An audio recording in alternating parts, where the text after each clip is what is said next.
Estábamos en el tema de las pruebas y habíamos comentado que una vez que ya estaba fijada la litis, es decir, lo que señala el actor en su demanda, lo que contesta el demandado,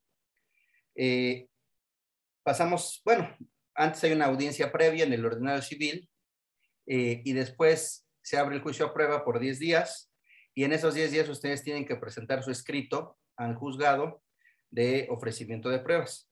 Y empezamos a elaborar el escrito en el entendido de que lo que primero tenían cuando estén en la fase de pruebas, lo primero que tienen que tomar en cuenta, pues es la carga de la prueba, ¿no? Y vimos que el Código de Procedimientos Civiles establece que las partes tienen la carga de la prueba de sus pretensiones, ¿no? Entonces, sin embargo, yo les dije que en la práctica pues es muy peligroso confiarse a la carga de la prueba. Es decir, no, pues es que el contrario tiene la carga de la prueba. Porque como hay reglas, eso se, el error que he visto mucho es en el sentido de las negativas. Es decir, son hechos negativos, no tengo por qué probar, pero se acuerdan que vimos el Código de Procedimientos Civiles que establece que una negativa sí se debe probar cuando se trate de un hecho constitutivo, ¿no? Entonces, si son hechos constitutivos de la acción o hechos constitutivos de la excepción, los debes de probar, aunque sean negativos, ¿no? Entonces, yo no me confería tanto en la carga de la prueba y trataría de acreditar todos los elementos constitutivos de mi acción. ¿Y cuáles son mis elementos constitutivos de mi acción? Lo vimos, les comenté que los elementos constitutivos de su acción son la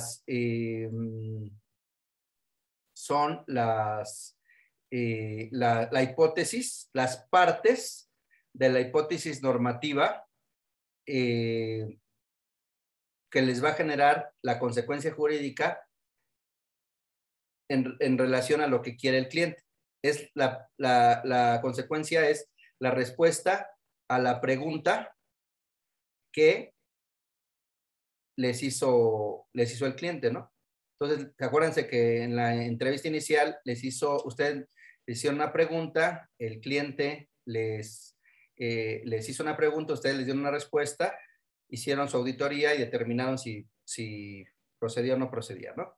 Y de ahí establecieron una hipótesis normativa, una hipótesis, una premisa normativa fáctica y probatoria, y en las pruebas es lo mismo. Tienen que partir de su premisa, de la hipótesis normativa del artículo que va a generar la consecuencia jurídica. Entonces aquí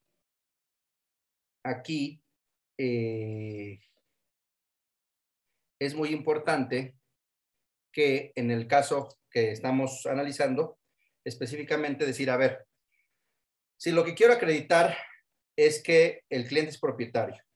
2, que la primera compraventa carece de consentimiento porque el cliente no firmó la escritura.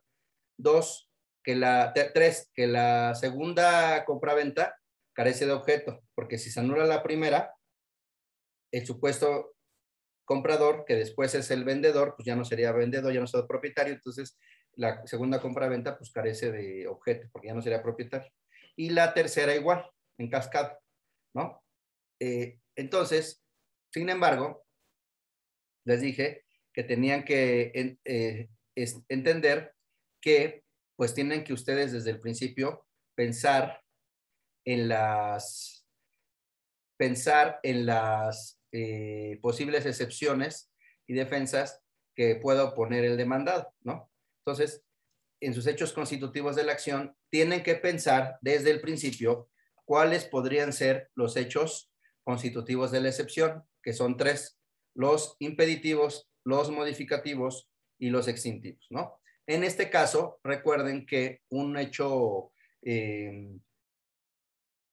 un hecho impeditivo para el tema de la nulidad o inexistencia por falta de consentimiento de objeto es el tercero adquiriente de buena fe, ¿no? El 3009 del Código Civil, en donde se señala que independientemente de que se anularan los anteriores derechos, es decir, la compraventa 1 y la compraventa 2, se tenía que proteger al tercer adquirente de buena fe. Entonces, con base en la jurisprudencia, vimos que el tercero adquirente de buena fe es, no es automáticamente el que adquiere del titular registral, sino también la jurisprudencia señala que es aquel que compró o adquirió de manera onerosa y que entre el precio y el valor del inmueble hay una proporción, ¿no? Entonces, pensando en es el hecho impeditivo, pues desde la demanda, pues los tengo que señalar, ¿no? Y por eso señalamos el avalúo, ¿no? Entonces, se van a regresar a agarrar su hipótesis normativa y van a ver los hechos que actualizan su hipótesis normativa y después de ahí van a empezar a probar y van a determinar si es una prueba directa, si es una prueba indirecta. 2, van a determinar si es una prueba de la que tienen control o es una prueba sobre la que no tienen control. Van a determinar si es una prueba contra derecho, contra la moral, notoriamente inverosímil o imposible o que no cumpla con los requisitos del 291 del Código de Procedimientos Civiles, ¿no? Entonces, ya que vieron todo eso, se meten a las pruebas en particular. Ya que se metan a las pruebas en particular, pues hay algunas pruebas que tienen unas particularidades específicas, ¿no? Algunas no tienen tanto problema, pero algunas sí, y eso es lo que les quiero comentar hoy. Terminar esos algunos apuntes sobre las pruebas, algunas pruebas, no todas, y después pasar a los alegatos y concluir con la sentencia. Y ya empezar les voy a enseñar a hacer un recurso, ¿no? Le voy a enseñar a hacer unos alegatos y hacer un recurso. Bueno, entonces, dentro de las particularidades de las pruebas,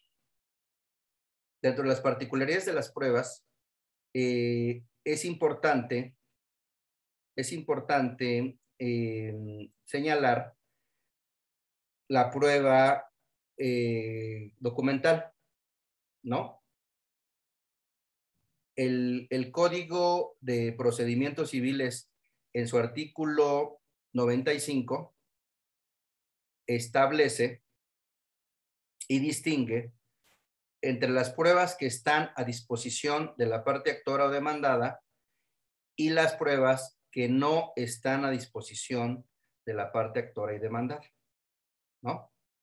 Tengan mucho cuidado porque pueden perder un asunto con este punto, ¿no?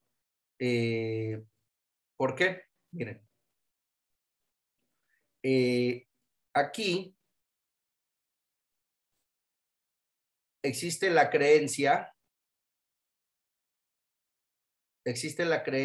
de que si son terceros, no tienen derecho a solicitar una copia o un documento, ¿no?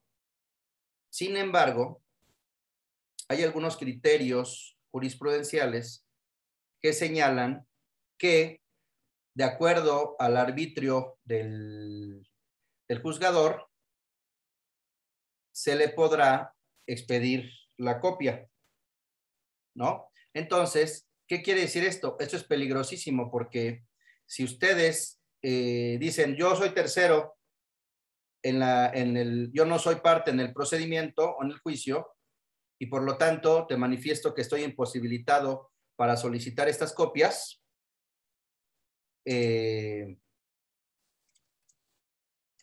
Y el contrario dice, no, no, porque hay criterios que señalan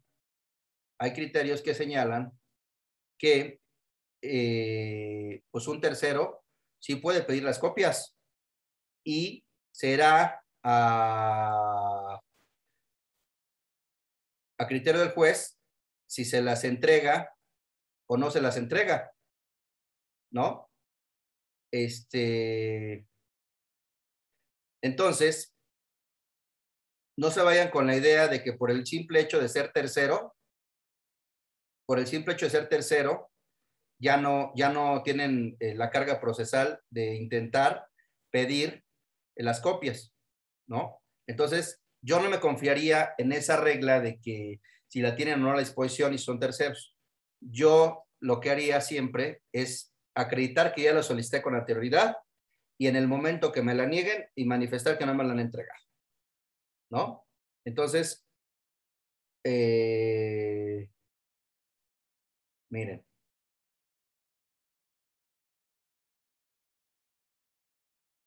les voy a enseñar. Entonces, no vayan a cometer ese error. Miren, ¿se ve la pantalla? Sí. Copias certificadas. Si se solicita su expedición por el tercero extraño al procedimiento, es menester que demuestre que su interés deriva del derecho de defensa, para lo cual debe aportar al juez los medios de comisión que acredite su petición. ¿Y qué dice? Aun cuando la persona no es parte en el asunto judicial, no puede considerársele con ese carácter cuando promueve con finalidad de obtener una copia certificada de actuaciones existentes en aquel, en términos del artículo 278 del Código Federal de Procedimientos Civiles, en la hipótesis de que el tercero extraña un procedimiento respecto al cual, si bien es cierto, no figura como parte, también lo es que sí le causan perjuicio las actuaciones judiciales ahí realizadas, sin que pase inadvertido el derecho que tienen para, en acatamiento de la garantía de audiencia, puedan obtener copias certificadas de las actuaciones habidas en un juicio con la finalidad de defenderse en otro. O sea, aquí está abriendo la puerta, si bien es una tesis aislada, pero está abierta la puerta de que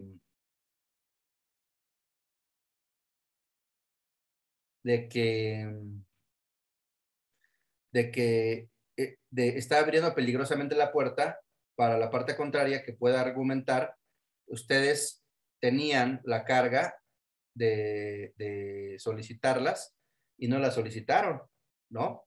Entonces, es muy importante que vean, les voy a poner el artículo 95. Pues no se vayan con la idea de que ya porque son terceros, ya no. Me parece que por ahí, en algunos estados, sí es posible que un tercero solicite copias de instrumentos del protocolo del notario, ¿no? Entonces, no se vayan con la idea, no se vayan con esa idea, de que ya no,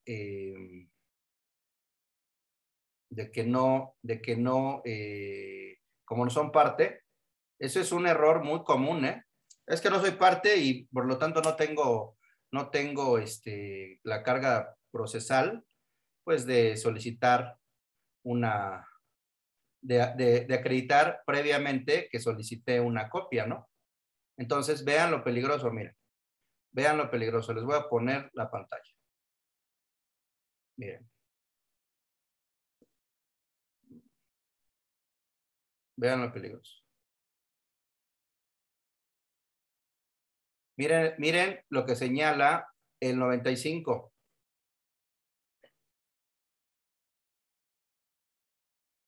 Miren.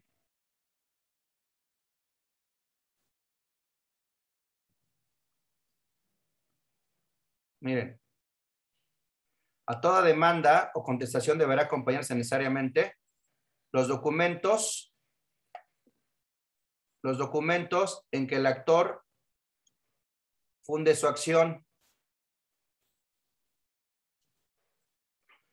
y aquellos en el que el mandado funde sus opciones. Si no los tuviera a su disposición, o sea, son los primeros documentos que no tiene a su disposición, acreditarán haber solicitado expedición con la copia simple sellada o archivo en el lugar en que se encuentre, para que a su costa se les expida en la forma que prevenga la ley. Si no los tuviera a su disposición. Y luego están los otros. Se entiende que las partes tienen a su disposición, o sea, son dos tipos, los que no los tienes a disposición y los que sí los tienes a disposición. Y los que tienes, pues dice, son los que legalmente pueda pedir copia autorizada de los originales y exista obligación de expedírselos. ¿No? Y luego, salvo disposición legal en contrario, de no cumplirse con algunos requisitos anteriores, no se le recibirán las pruebas que no obren en su poder al presentar la demanda o contestación. O sea, ¿qué es lo grave aquí? ¿Qué es lo grave aquí? Que digan, pues en el juicio tal, o sea, les voy a poner un ejemplo práctico. Pedro le demanda a Juan. Juan contesta la demanda. Pero Juan hace su investigación diligentemente, como les dije que le hicieran cuando hicieron la auditoría legal y que buscaran juicios relacionados en los buscadores de BOO legal, Poder Judicial Virtual, etcétera. Y encontró uno en donde el actor había sido demandado, ¿no? Entonces, que este caso es real, en el asunto que estamos viendo. Nos enteramos por esa búsqueda que uno de los demandados había el primero que supuestamente compró, el que falsificó las firmas del cliente, bueno, del actor, tenía un juicio ejecutivo mercantil y era demandado, ¿no? Bueno, entonces, nosotros, bueno, en su momento en el despacho hace años, se pidieron copias certificadas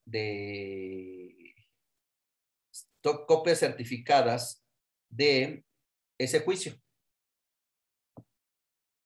Y otro de los abogados que estaba ahí en el asunto, dice, ¿para qué las vas a pedir? Si no eres parte, no te las van a dar, ¿no? Entonces, señalamos esta tesis, o sea, yo tengo interés porque en ese juicio se demandó al que es actor en este juicio, ¿no? ¿Y para qué te sirve eso? ¿Para qué te sirve? Ah, pues muy sencillo. Para crear una presuncional humana. ¿Ah, cómo?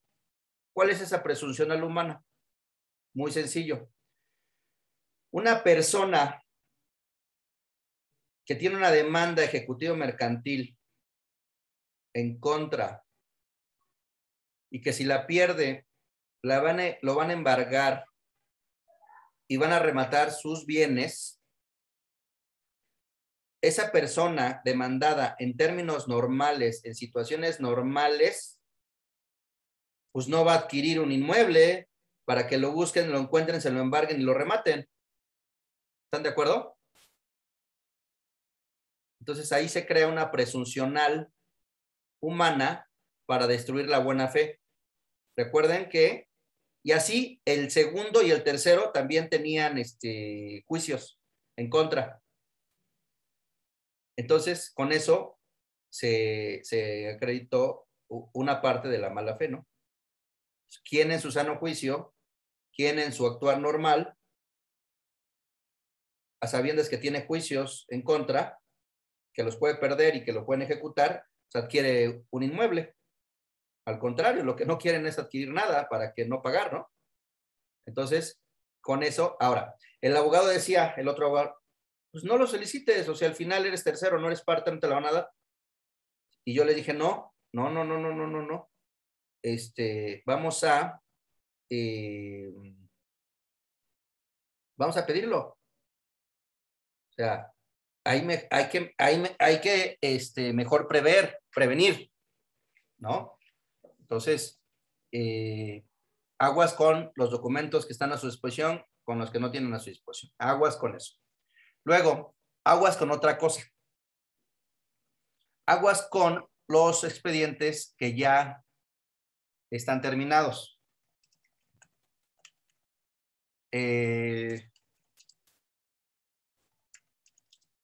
¿Por qué? Porque aunque sean ustedes, aunque no sean ustedes parte, si ya son, si ya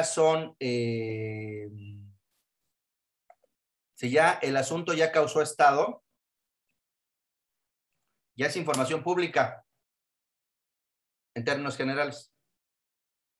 Entonces, al ser información pública, pues se colman los dos requisitos que establece el artículo 95. Es decir, que legalmente lo pueda pedir y que legalmente la autoridad esté obligada a entregárselo. Entonces, aguas con los asuntos que ya hayan terminado. Miren.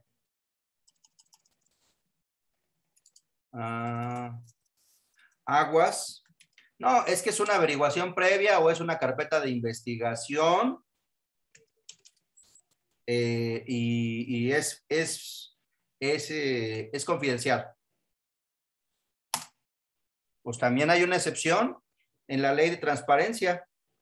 Entonces, si ustedes no se van nada más con la idea de que son terceros o que son carpetas o averiguaciones previas y son confidenciales, pueden caer en la trampa del artículo 95. Pueden caer en la trampa del artículo 95 y el contrario puede decir, no, ustedes sí la tenían a su disposición y si la tenían a su disposición, entonces, ¿qué pasa? ¿Qué pasa si la tenían a disposición?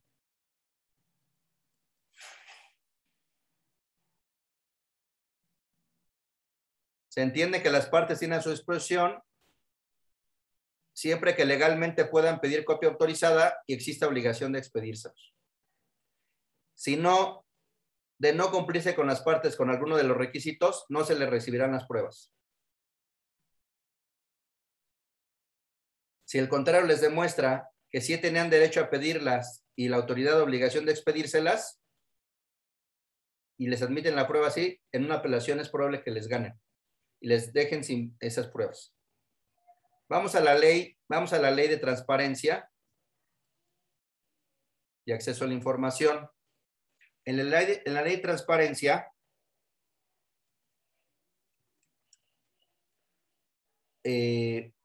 bueno, la ley de transparencia divide en confidencial y reservada, ¿no? Entonces, hay un artículo que señala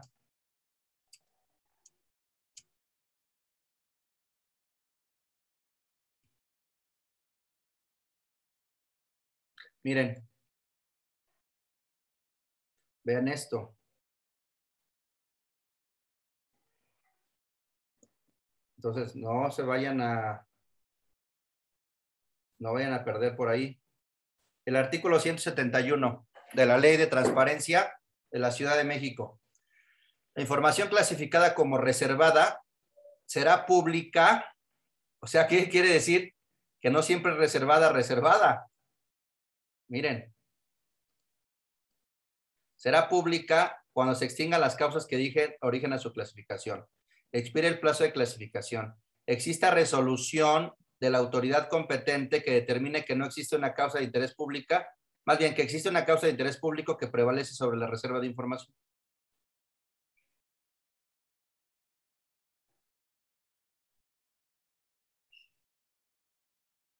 ¿Ya vieron? Entonces,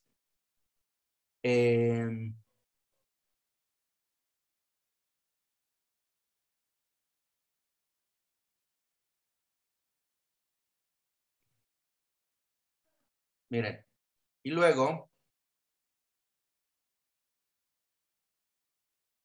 no podrá invocarse el carácter reservado cuando se trata de violaciones graves de derechos humanos o delitos de lesa humanidad, se trata de información relacionada con actos de corrupción, ¿no? En el caso de si se trata de información confidencial, no se requerirá consentimiento de los particulares cuando exista una orden judicial. La información se encuentra en registros públicos o fuentes de acceso público. O sea, lo que quiero llegar es que no crean que por el hecho de ser terceros no van a saltarse esa carga procesal de no acreditar que ya solicitaron con anterioridad la prueba. La recomendación es que siempre pidan siempre traten de solicitar la copia, siempre traten de solicitar la copia, tengan o no la tengan a disposición. Haya obligación o no de expedírselas y tengan o no derecho de solicitar, ¿no? Porque pueden perder y si no conocen estas leyes de acceso. La ley general y las demás leyes de los estados, la de la Ciudad de México, etcétera, etcétera, ¿no? Para los asuntos, diferentes asuntos. Bueno, en relación a la confesional, también es muy importante que conozcan dos figuras. La figura de la impugnación y la figura de la objeción. Son dos cosas diferentes. La figura de la objeción es la del 340 del Código de Procedimientos Civiles. En la figura de la objeción es la del 340. Y el 340, lo único que señala esa es la objeción. El 340 señala, las partes solo podrán objetar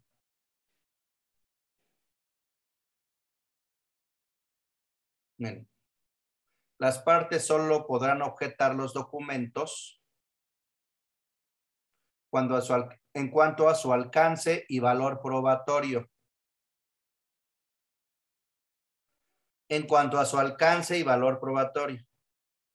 ¿Qué quiere decir esto? ¿Se acuerdan que les dije que la actividad probatoria se divide en 5? Ofrecimiento, admisión, preparación, desahogo y valoración. El artículo 340 que habla de la objeción se refiere a la valoración. Entonces, al objetar el documento, ustedes tienen que señalar la forma en que para ustedes vale o no vale ese documento. ¿Y en dónde lo van a encontrar? ¿En dónde van a encontrar eso? Pues más adelante. Lo van a encontrar más adelante en el capítulo del valor de las pruebas. Si estamos hablando del alcance y valor, se refiere a la valoración. Y en la valoración, recuerden que hay 3 sistemas. El sistema legal o tasado, el sistema libre y el sistema mixto. El sistema legal o tasado es en donde la ley establece el valor del medio probatorio. El sistema libre es en donde le da facultad al juez para valorar estos documentos sin asignarle un valor, y el mixto es, en algunos es valor tasado y en algunos es valor a criterio del juez. El sistema del Código de Procedimientos y de muchos otros códigos es el sistema mixto, porque en el caso de pues miren, aquí está el valor de las pruebas. Los medios de prueba aportados y admitidos serán valorados en su conjunto, atendiendo a las reglas de la lógica y de la experiencia. Queda exceptuada la exposición anterior, o sea, aquí hay un sistema libre, ¿no? Y aquí hay un sistema tasado. Queda exceptuada anterior la presión de los documentos públicos, los que te dan valor probatorio pleno. ¿Sí? Entonces, la pregunta es, oye, si el documento público tiene valor probatorio pleno y la objeción tiene que ver con el valor probatorio, pues entonces, ¿qué sentido tiene objetar un documento público?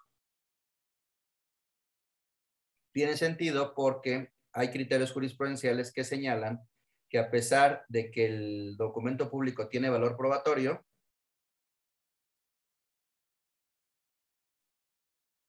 hay una cosa que se llama eficacia probatoria. A pesar de que tenga valor probatorio para unas cosas, no tiene eficacia para otras. Es decir, para lo que quiera probar el actor o el demandado. Entonces, ustedes tienen que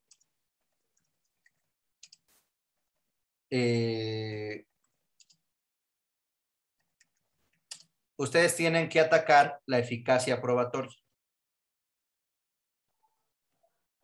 O sea, es decir, si el documento sirve para lo que lo presentaron. Por ejemplo, les pongo un ejemplo. En una donación. Es que en la donación, perdón, en la escritura está una donación, hay una donación.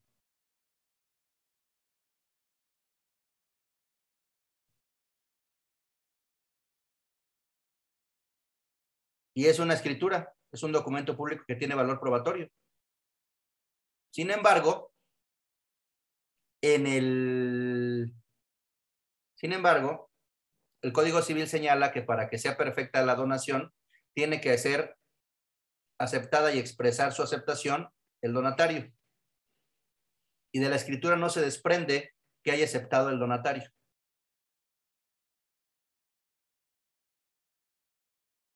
Entonces, y que es que dice que haya aceptado y que le haga saber al donante, ¿no? Y en la escritura no aparece eso. Tendrá pleno valor probatorio, pero no tiene eficacia para demostrar la donación, porque si no está en el documento que el donatario le hizo saber la aceptación al donante, no surte efectos de donación. ¿No? Miren. Entonces, ahí está, pues sí tiene valor, pero no tiene eficacia, es decir, no sirve para probar lo que quiere la parte, ¿no? Miren. Documento público. Su eficacia probatoria puede verse disminuida.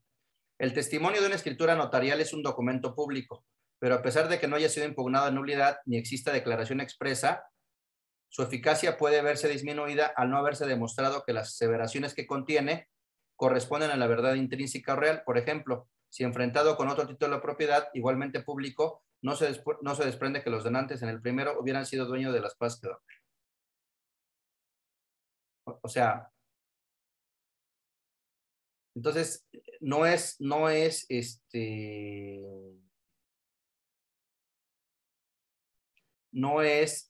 automático que por el hecho de ya ser un documento público sí tiene valor probatorio pleno, pero no eficacia.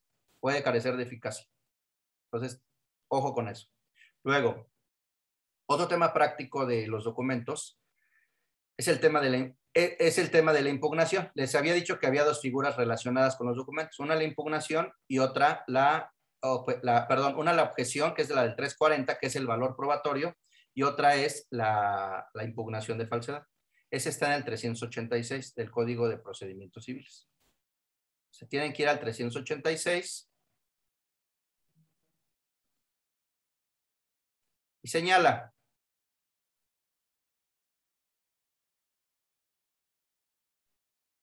La impugnación de falsedad de un documento puede hacerse desde la contestación a la demanda hasta 6 días antes.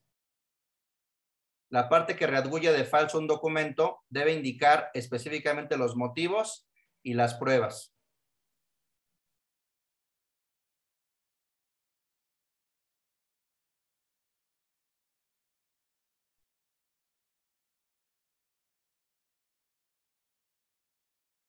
¿Ya vieron? Entonces, a ver, aquí hay una pregunta. Lo mismo puede pasar con los contratos. Para que tengan eficacia probatoria tienen que perfeccionarse.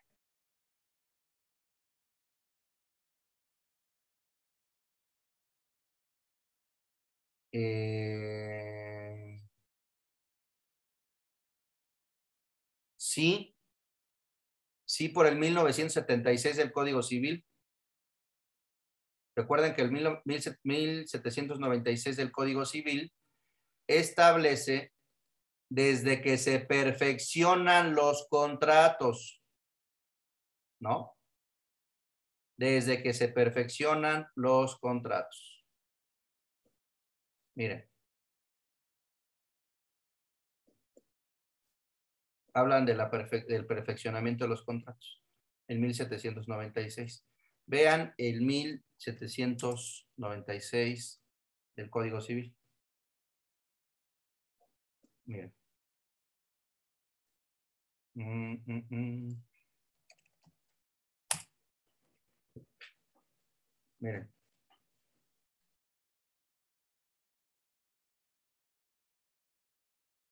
Miren, se los voy a poner.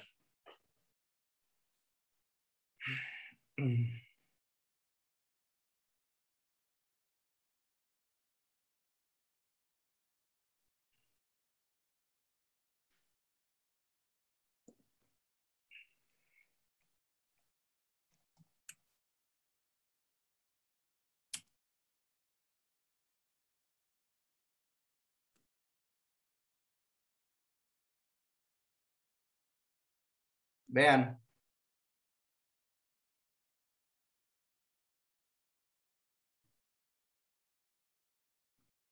Miren.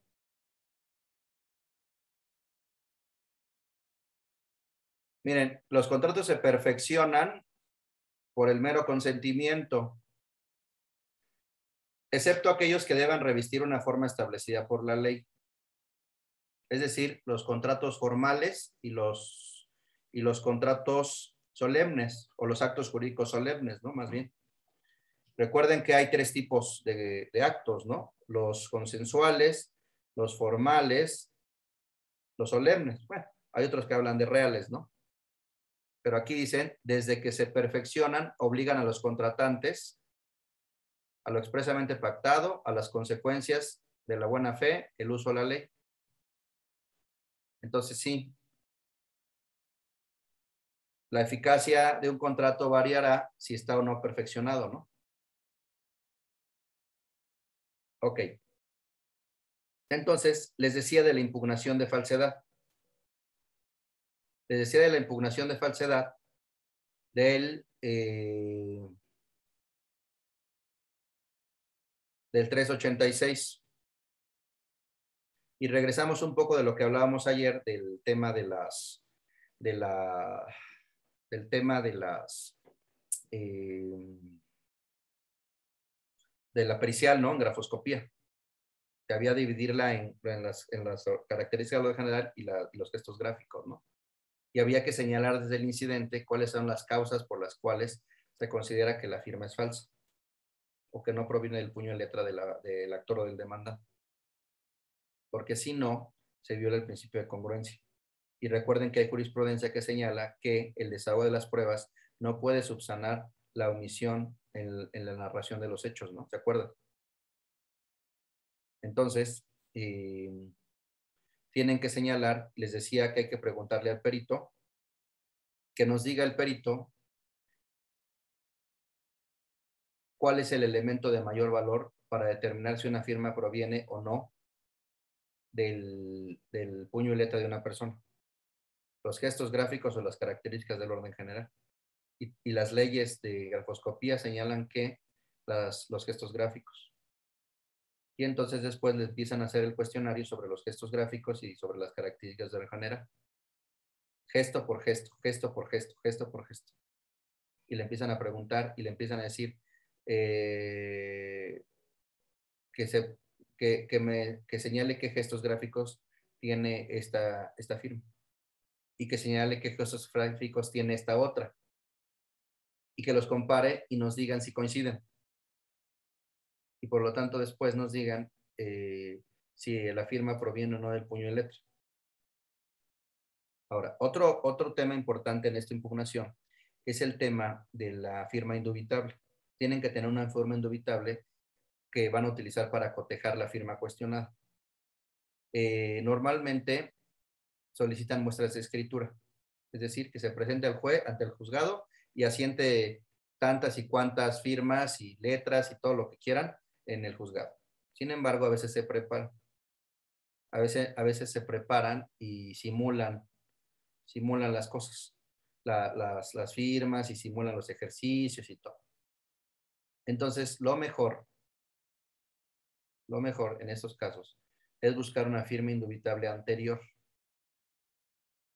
Hubo un caso en el despacho en donde pues, claramente se veía que era muy probable que la firma de la contestación a la demanda no fuera hecha por el demandado, porque pues las partes ya habían tenido tratos anteriores y ya se habían hecho firmas en actos anteriores. Entonces, bajo ese riesgo de que ofreciéramos la pericial y se estableciera y él pudiera manipular la muestra de escritura, es decir, ir al juez y manipularla a su favor, lo más recomendable es que encontramos una firma indubitable en otro juicio. Pues, había un juicio anterior donde se había presentado y había firmado, solicitamos que se señala como firma indubitable la que estampó en este juicio. Y por lo tanto se le solicita que se le permita que le gire oficio al juez tal para que le permita a los peritos accedan a esa firma, le tomen muestra fotográfica y puedan rendir su dictamen. Pues aguas, porque no se vayan a confiar con la muestra de escritura, porque la muestra de escritura es posterior y es manejable, puede ser manejable, ¿no? ¿Alguna duda? Sí, profesor, yo una pregunta. ¿Cómo saber cuando ya es un juicio concluido? Porque, bueno, en el caso en concreto que usted nos comenta, ahí qué hicieron. ¿Pidieron la copia certificada a la autoridad correspondiente o lo hicieron a través del acceso a la información o hay que hacerlo de manera anual para que no nos falle? ¿Cuál sería el camino a seguir para efectos de...? Hay que hacer las dos. Hay que presentarlo directamente al juzgado y hay que presentarlo vía transparencia. Y es muy sencillo ver más o menos en un grado de probabilidad en qué fase va, si ya concluyó o no. Porque en los buscadores aparece si ya se dictó sentencia, si no se dictó sentencia, porque a veces dice sentencia publicada, sentencia interlocutoria, toca, ¿no? Entonces, en los buscadores, les voy a poner un ejemplo. Miren.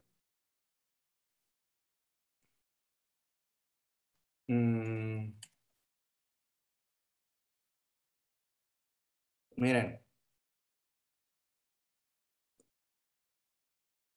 Por ejemplo, buscamos cualquier cosa, ¿no?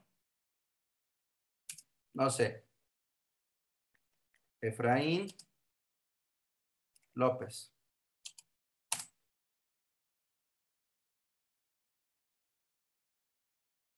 Y encontramos que Efraín en el juzgado 15 tiene el 489-2020.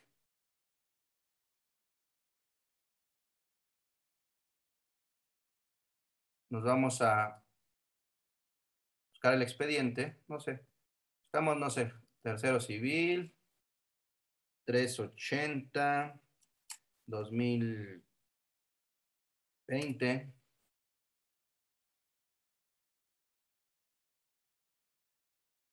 Bueno, aquí no tiene. 380, 2021. No, tampoco tiene.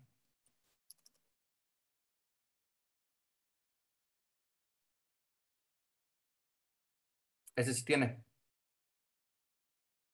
Secreto, secreto, secreto. Por lógica, si es del 23 de abril de 2019 y estamos en el 2021 y ustedes saben que existe una caducidad, pues es más probable que ya haya caducado y por lo tanto ya haya concluido, ¿no? Y así van viendo las figuras, figura por figura, ¿no? Ok, bueno. Entonces, en relación con la pericial, también es importante determinar que las firmas tienen que ser autógrafas, porque los peritos señalan que los gestos gráficos, la profundidad de la tinta, etcétera, etcétera, solo se puede determinar en una firma autógrafa, no en copias certificadas. Entonces, en muchas ocasiones los tratan de eludir esa carga y los contrarios exhiben una copia certificada del documento en lugar de exhibir el original. A lo mejor no lo tienen, ¿no? Entonces, ¿qué tienen que hacer? Pues tienen ustedes que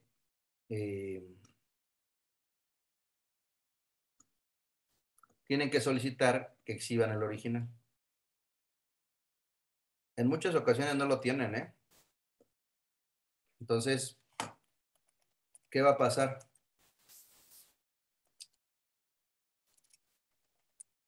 Miren, va a pasar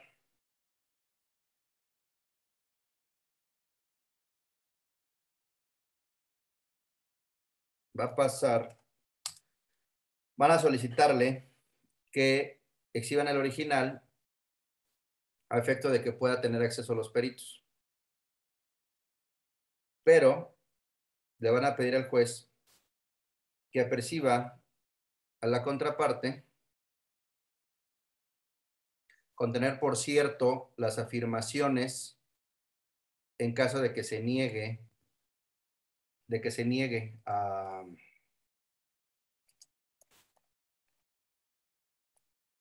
a exhibirlo, ¿no?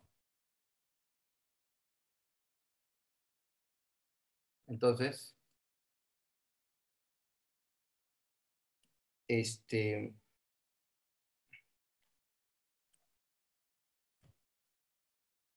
miren, es el artículo 287 del Código de Procedimientos Civiles.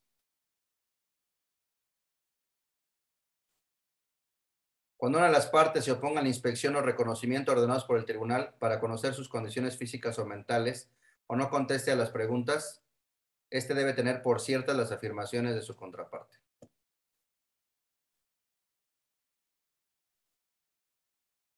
Lo mismo será si una de las partes no exhibe a la inspección la cosa o documento que tiene en su poder.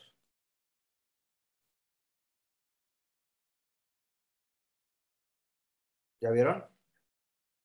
Entonces le van a solicitar que exhiba el documento original y que en caso de no hacerlo, se tengan por ciertas sus afirmaciones.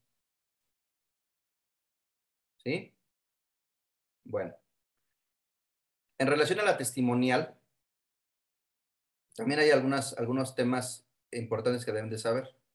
En relación a la testimonial, tienen que formular su interrogatorio en relación con los hechos que ustedes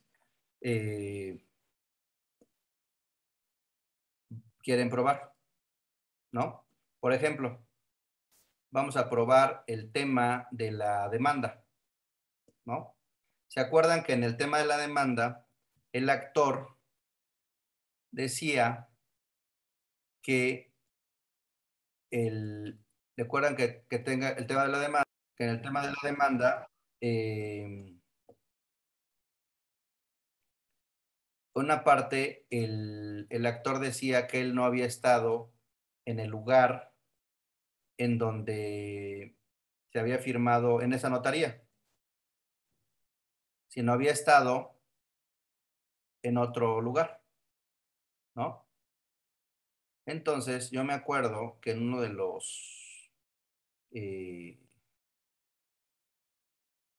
hechos, miren, en el 8.8, que dijimos eso, ¿no? Dijimos, bueno, dijo el actor, es el caso que en la primera supuesta, puramente el suscrito no expresé mi voluntad, no firmé la escritura, ni estuve el día en la notaría, sino me encontraba trabajando en. Entonces, pues esa es materia de una testimonial, ¿no? Entonces, cómo van a crear su, cómo van a crear su, cómo van a crear su interrogatorio? No es preguntar por preguntar en lo que quieran.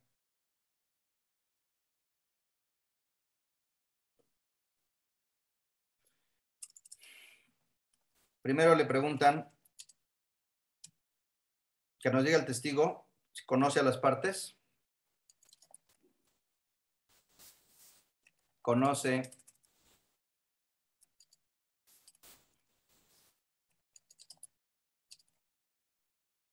a las partes, porque el testigo, ustedes deben de no caer en la trampa de la reglamentación de la prueba testimonial. ¿Por qué? Porque el Código de Procedimientos Civiles permite presentar una tacha de testigos y establece cuáles son las reglas de valoración de la testimonial, ¿no? Entonces, si ustedes no toman en cuenta esas reglas para generar su interrogatorio, pues le van a restar valor probatorio a su testigo, ¿no? Miren,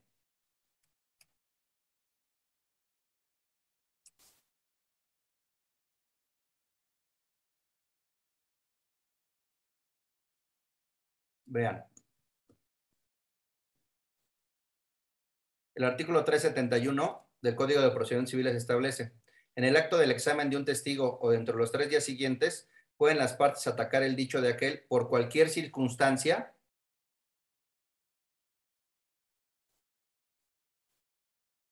que en su caso afecte su credibilidad, cuando esa circunstancia no haya sido expresada en declaraciones.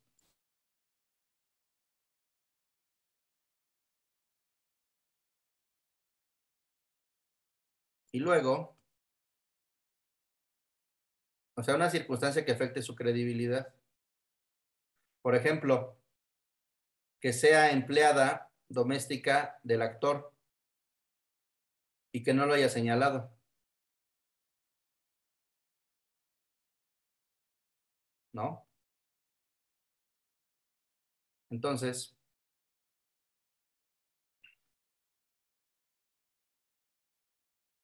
miren,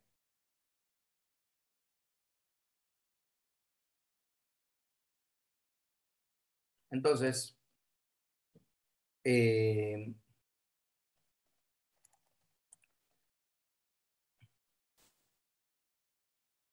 miren,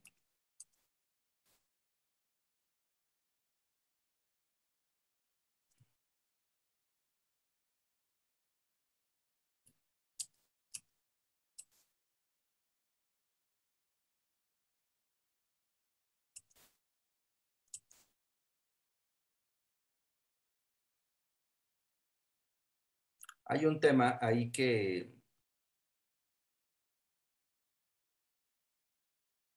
miren,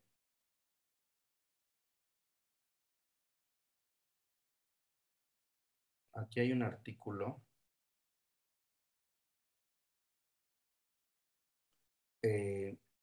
que dice el 331, cualquiera circunstancia que afecte su credibilidad. Entonces, lo que ustedes tienen que hacer en el interrogatorio es dividirlo en varias partes. La primera parte, tienen que estar con la idoneidad del testigo. Es decir, si existen circunstancias objetivas,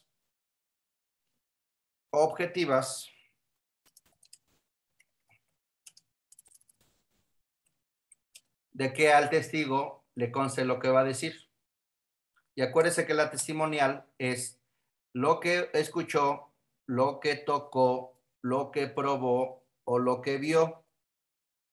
Entonces, hay preguntas objetivas que ponen al testigo o que lo ubican en el tiempo, modo y lugar. Hay que ubicarlo. Esas preguntas objetivas de ubicación. ¿Para qué? Para que en una tacha de testigos no digan, pues afecta su credibilidad porque el testigo no estuvo ahí. Les voy a poner un ejemplo. Pasó un asunto de un empleado bancario. El empleado bancario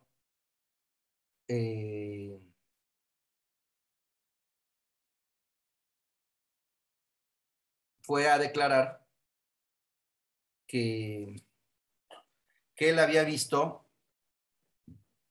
cuando un otro empleado realizó una transacción utilizando la contraseña de un tercero. Era un desvío de dinero. Y entonces, el abogado le empezó a preguntar, ¿conoce las partes en el juicio? Le pone, ¿conoce las partes en este juicio? Sí, sí las conozco. 2, ¿desde cuándo las conoce? Y dice, pues desde aproximadamente 5 años. Y vean, desde aproximadamente 5 años. Lo empiezan a ubicar en tiempo, modo y lugar y circunstancia. Aquí era muy importante porque los hechos habían sucedido 6 años antes. Y el testigo dijo que lo conocía a una de las partes 5 años antes. Pues es evidente que ahí al testigo, independientemente, y después de ahí, empezó, a ver, ¿desde cuándo la conoce? Luego dijo, ¿por qué? ¿Por qué los conoce? Ah, porque trabajamos juntos. Ok. Y después empezó tiempo, modo y lugar. Porque trabajamos juntos y yo vi cuando Juan realizó la transferencia y usó la clave de Pedro. ¿No? Y después les empezó a preguntar tiempo, modo y lugar. Que nos diga el testigo si le consta, si sabe le consta, cuándo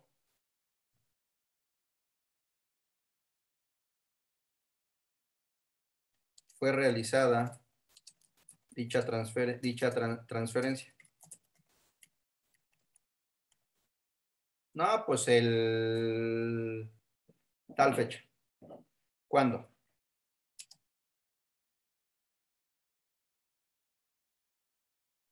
que nos diga el testigo si sabe y le consta a qué hora fue realizada, tiempo, modo, que nos diga el testigo cómo fue realizada.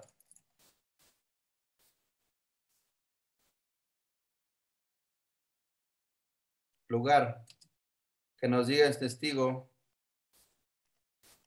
dónde fue realizada.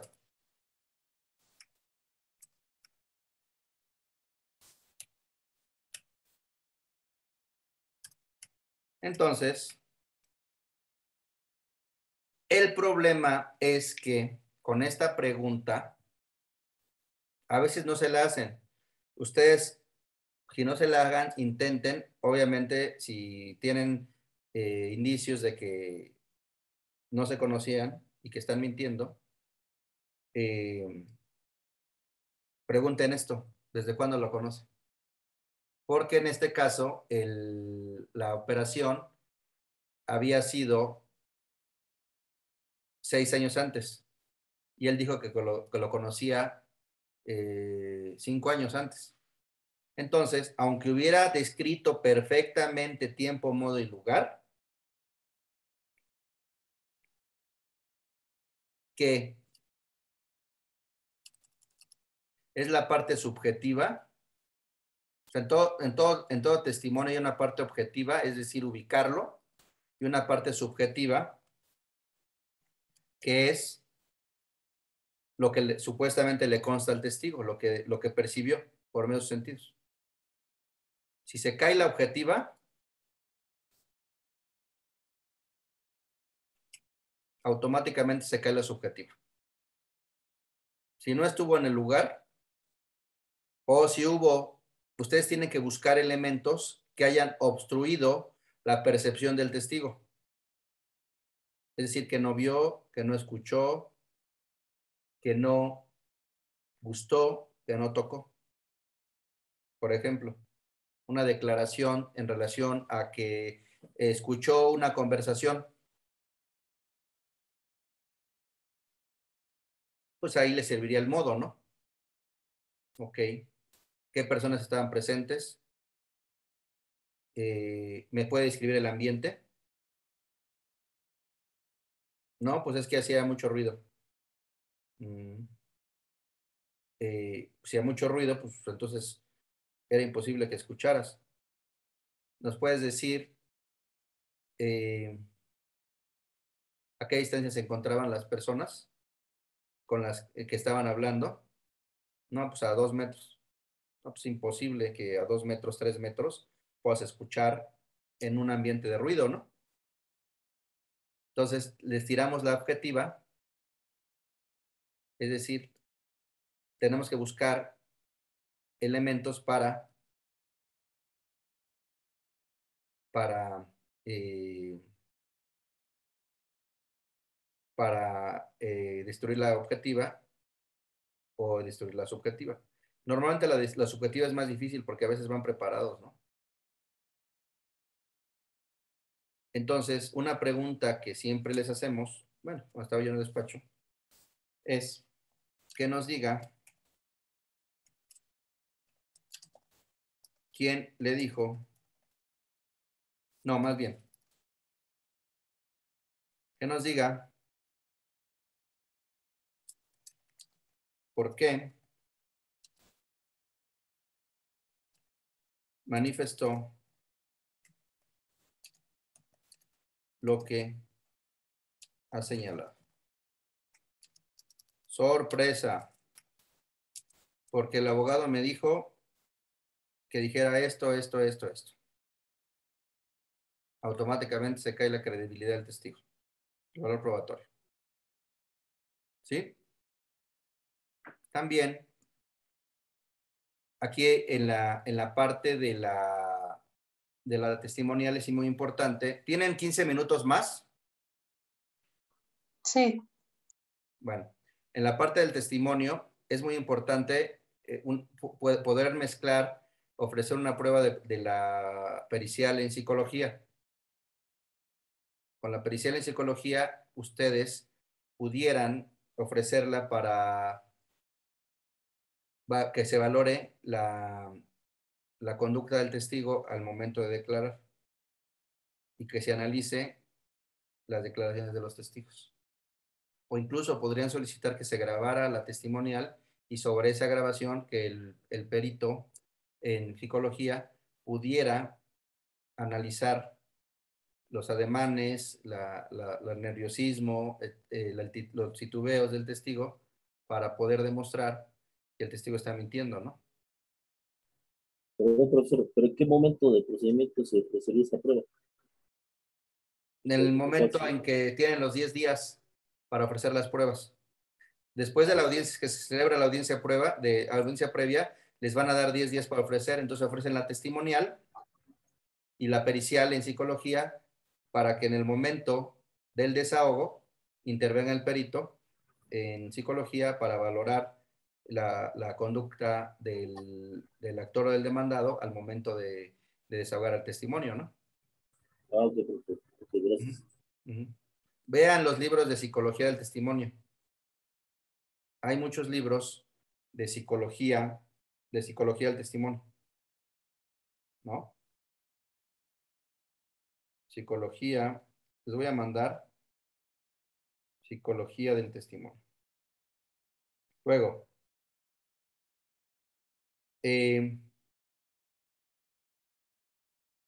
miren, hay un libro que se llama Psicología del testimonio, una aplicación de los estudios sobre la memoria. Miren.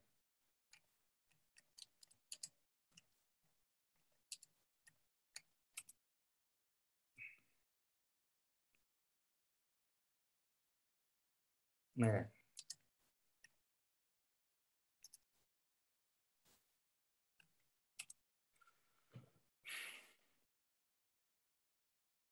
Miren.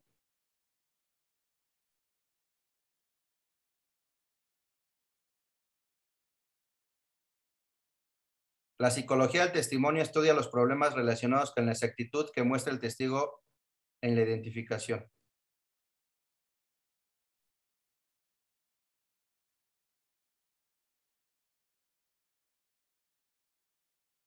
Exponiendo los criterios científicos que autorizan a creer en la verdad del testimonio.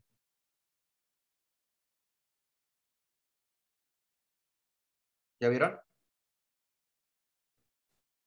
Entonces, es otra herramienta. Bueno, en el tema de los alegatos, y nos podríamos pasar hablando cosas y horas sobre las pruebas, pero lo que he decidido, como esto es muy largo, lo que he decidido es que voy a empezar a hacer temas más cortos. 3 días, 4 días para pura demanda, y luego para otro curso, o 5 días para contestación, y luego de ahí pruebas, y luego de ahí alegatos. Para los que quieran profundizar, no se pierdan los alegatos. El tema de los alegatos es un tema interesante porque hay jurisprudencia que señala que los alegatos no forman parte de la litis, ¿no? Porque dicen que el juez es perito en derecho y ustedes digan lo que digan, pues no tiene por qué valorarlos. Sin embargo, pues si están en el proceso, si es una parte del proceso, pues el juez tendría que, de acuerdo al principio de congruencia y exhaustividad, tendría que tomarlos en cuenta, ¿no? Entonces, aquí, los alegatos es la parte de la premisa normativa. Si se fijan, en la litis, demanda, contestación, es la parte de la premisa fáctica, son los hechos. Luego, en la fase probatoria, es la premisa probatoria. Y luego en los legatos es la premisa normativa. Entonces, en los alegatos es muy sencillo. Los alegatos,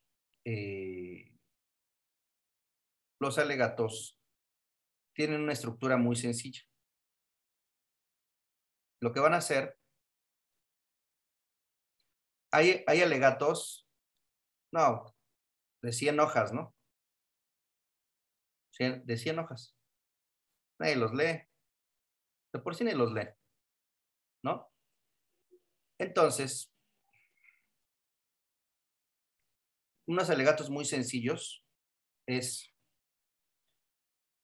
mediante este escrito formulo los siguientes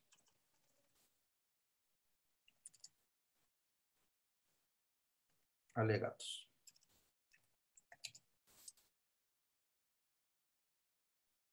Y recuerden que es su premisa normativa, es decir, la hipótesis normativa que les va a generar la consecuencia jurídica, que es la respuesta a la petición de su cliente, ¿no? Su cliente quiere lograr la nulidad o inexistencia del primero por falta de consentimiento, del segundo por falta de objeto y del tercero por falta de objeto. Entonces, lo que van a decir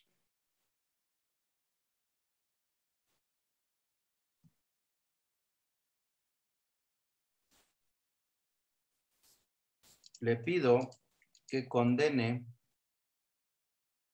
que haga las declaraciones y condene al demandado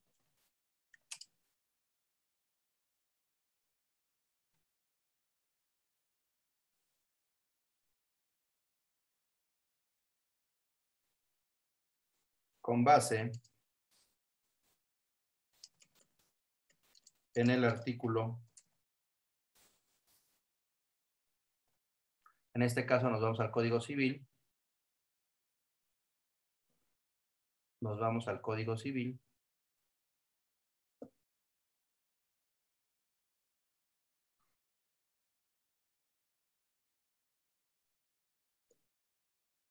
Y en el Código Civil encontramos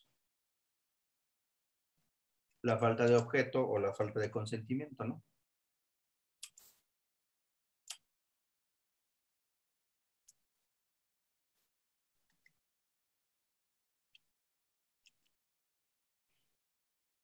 Entonces, nos vamos al 2224. Y decimos,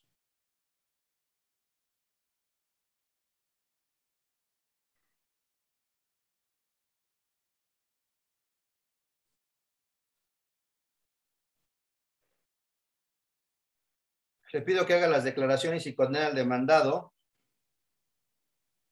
o más concreto, le pido que declare la nulidad de la primera compraventa por falta de consentimiento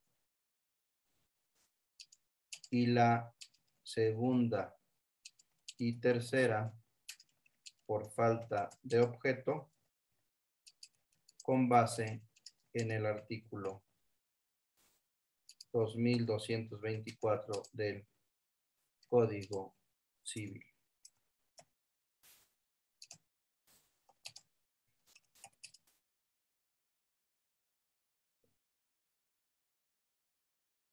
Y ya. Y luego dicen,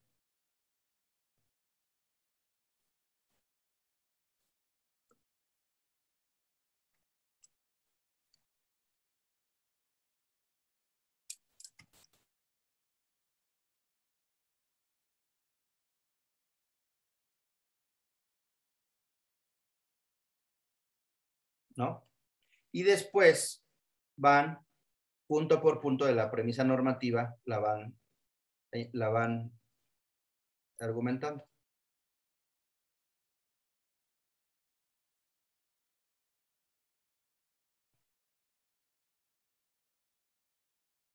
Y le ponen, la primera compra-venta es inexistente y o nula. Recuerden que a pesar de que el código las distingue, hay jurisprudencia que dice que es una distinción meramente teórica, por eso la estoy señalando, aunque yo creo que sí son diferentes y tienen efectos diferentes, por ejemplo, en las medidas cautelares. La primera compraventa es inexistente o nula porque el suscrito no otorgué, no firmé la escritura, no estuve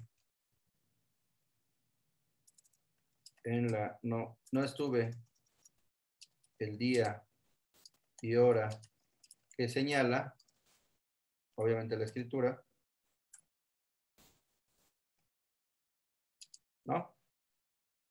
Día y hora que señala.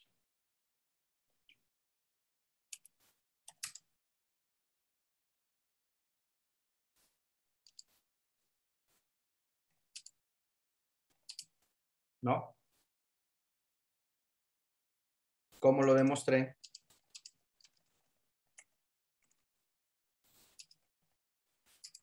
Con la pericial en grafoscopía o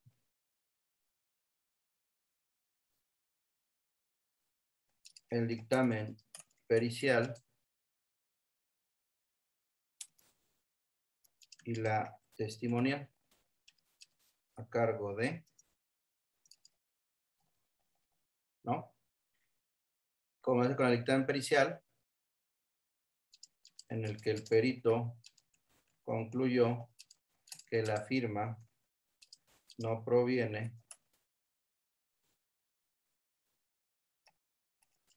del puño y letra del suscrito. Y la testimonial a cargo de, que declaró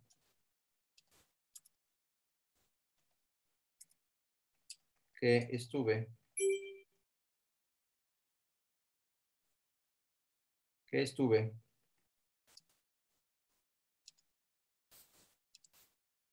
el referido día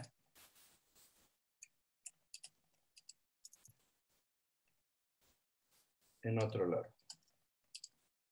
Y así, elemento por elemento. La segunda compraventa es inexistente porque si no hay consentimiento en la primera, entonces el supuesto comprador de la primera ya no sería propietario y por lo tanto, al celebrar la segunda compraventa, vendió algo que no es de su propiedad. Entonces, como no es de su propiedad, no hay objeto que pueda ser materia del contrato, porque para que uno pueda vender y pueda tener objeto que sea materia del contrato, tiene que ser de su propiedad, ¿no? Entonces, así van desarrollando la primera, la segunda compraventa,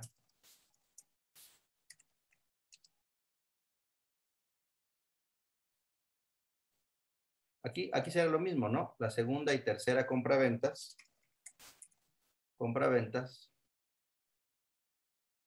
son inexistentes y o nulas porque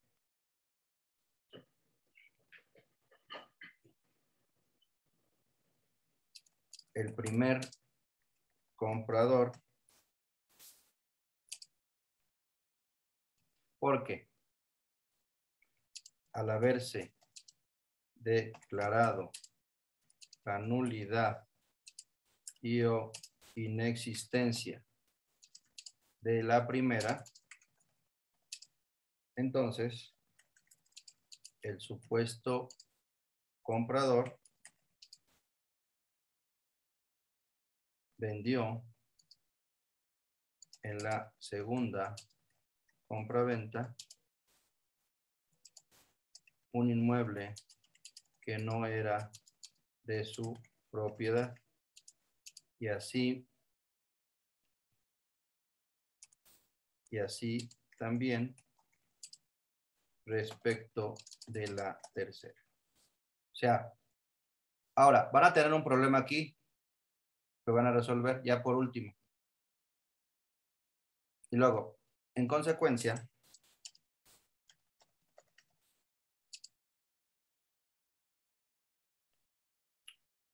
al ser nulas o inexistentes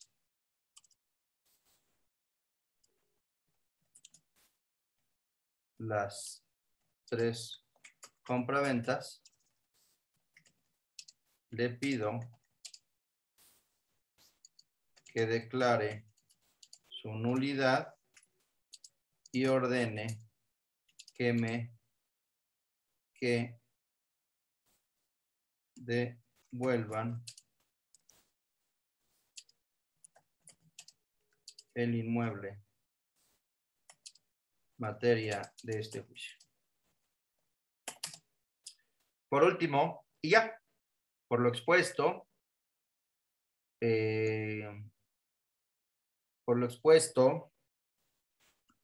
me tengo por presentado en términos de este escrito, solicitando, formulando los alegatos, mismo que le pido tome en cuenta al dictar la sentencia que en derecho corresponda, en términos del artículo 81 del Código de Procedimientos, que señala que el juez debe tomar en cuenta la demanda, la contestación y las demás pretensiones deducidas en el juicio, ¿no? ¿Se acuerdan, no? Del 81. No nada más la demanda y la contestación, sino también las demás pretensiones deducidas oportunamente en el juicio. Entonces, esta es una pretensión deducida oportunamente en el juicio. La deben de tomar en cuenta. ¿Por qué no? Entonces, ustedes deben de solicitar la interpretación de esa jurisprudencia. Porque miren, vean el 81 y señala que las sentencias deben ser congruentes con la demanda, las contestaciones y con las demás pretensiones deducidas oportunamente del pleito.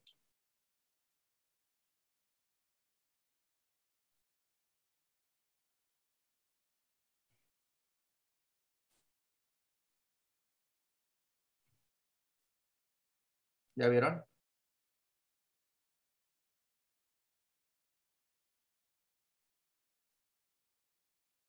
Entonces, sus alegatos tienen que ser muy sencillos porque no los van a leer. Hipótesis normativa, se acreditó con esto y consecuencia, y entonces te pido que apliques la consecuencia jurídica. ¿No? ¿Hay alguna duda? ¿Algún comentario?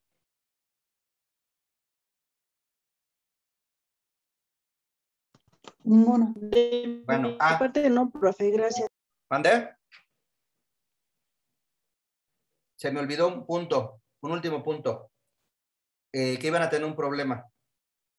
Tienen que solicitar en los alegatos y desde la demanda que el juez realice una interpretación conforme y en su caso inaplique.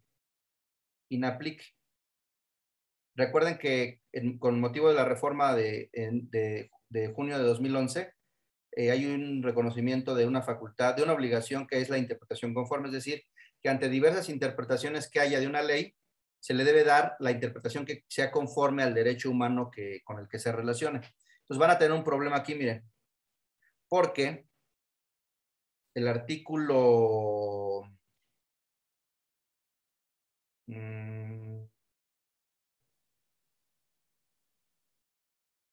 el artículo 31, desde el principio, y si son demandados, pues hagan valer esa, ¿no? Pero si son actores, tienen que hacer valer, vean el 31. No pueden acumularse en la misma demanda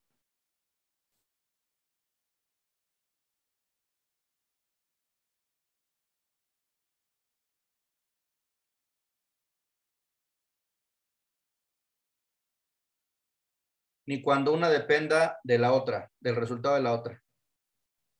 Ni cuando una acción depende del resultado de la otra. Artículo 31. Aquí, la acción de nulidad del tercer contrato, depende de la acción de nulidad del segundo. Y la acción de nulidad del segundo depende de la acción de nulidad del primero. Entonces les van a decir que no se puede acumular. O le pueden decir. Entonces tienen que solicitar la interpretación conforme a la Constitución o que ejerce el control difuso de constitucionalidad y convencionalidad, y en caso de que no supere el test de proporcionalidad, inaplique el artículo. ¿Por qué? En principio, ¿contra qué derecho tan sencillo y esencial vulnera? Ya para irnos.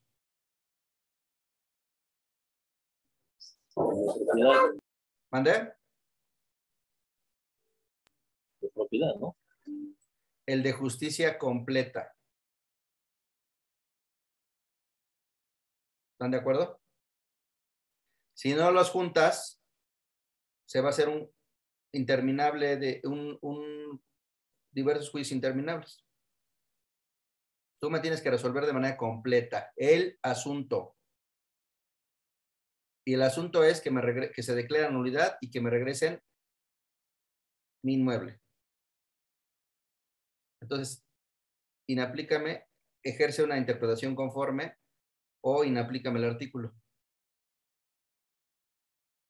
¿Sale? Bueno, ¿alguna pregunta ya para irnos? ¿Ninguna? No, profesor, gracias. Bueno, entonces nos vemos mañana. Mañana es miércoles.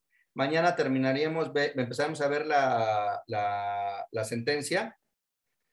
Cuestiones muy prácticas, ya no nos vamos a meter en más, solo cuestiones prácticas que les pueden servir, que a lo mejor esos no los ven en sus cursos normales.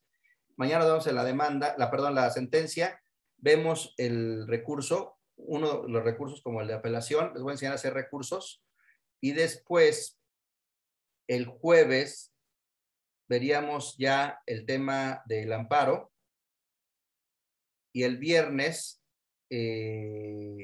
terminaríamos, es más, no, el viernes no, el miércoles vemos sentencia, apelación, les voy a enseñar a hacer los recursos y les voy a enseñar a cómo revisar una sentencia. El jueves les voy a enseñar a hacer el amparo, los conceptos de violación, todo el amparo. Y el sábado, si tienen un tiempo, ya tenemos nuestra clase final de algunos temas prácticos que les voy a comentar, ¿no? Cómo yo creé el amparo, el despacho, algunos temas de Legal Project Management, algunos temas de marketing jurídico, los problemas que me he enfrentado, bueno, en su momento, cuando todas las dificultades que he encontrado cuando estuve en el despacho, para crear el despacho, ¿no? Hay algunas cosas prácticas que les pueden servir y algunas cosas que tienen que hacer porque en ciertos niveles hay concurso de despachos para los asuntos. Entonces, les voy a decir pues, más o menos en qué podrían enfocarse para que cuando lleguen a esos asuntos, pues tengan con qué defenderse, ¿no? Entonces, ¿alguna duda, algún comentario? ¿Nada? ¿Todo claro? Sí, todo claro. Sí, profe, todo claro. Bueno, espero que les esté sirviendo esto y bueno, son pocos los que terminan, pero así es esto, la selección natural, ¿no? Bueno, nos vemos mañana. Saludos. Que descanse, hasta mañana. Hasta mañana. Hasta luego, gracias. Bueno, profe.